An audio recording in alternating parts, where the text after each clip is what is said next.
Good morning. Couple of questions coming from the run assessment videos. The first one is, would I change everyone's running technique? Definitely not. There's definitely people that come through and I watch them run. They've got a high cadence. They're not overstriding. They look nice and strong and stable. They're not injured. There's no need to change everyone's running technique. So particularly with lots of really good research coming out about running technique, the temptation can be to change everyone. A lot of the time, it's just tweaking their strength program that they're doing at home. And the common mistake being that they're doing way too many exercises that double up and things that aren't even relevant, things that aren't even in the plane of running. So there's a lot of people that come through and I might just have a look at their strengthening and I'll say, hey, you run really well. We don't need to fix up anything there. Second question about run assessments is the changes we make, are they permanent? And that depends on, are you seeing me for performance? So you have no injuries?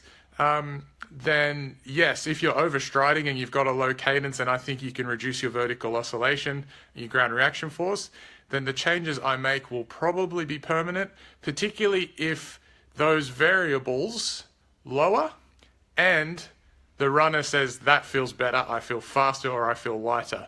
If that's the case, I'll make that change and we'll work on it over time and eventually that will become your new norm or your new preferred cadence.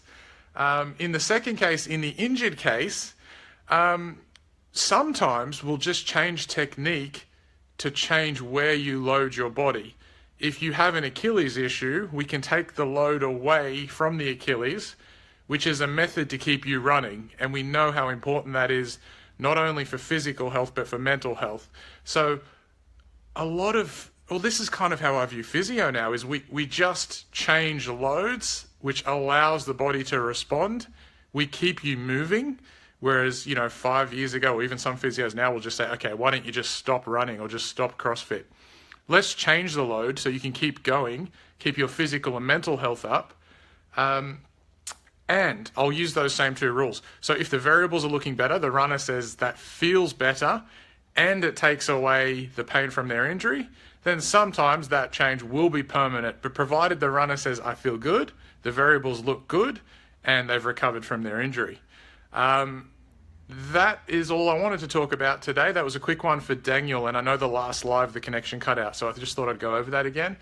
Tag any runners at the bottom, guys.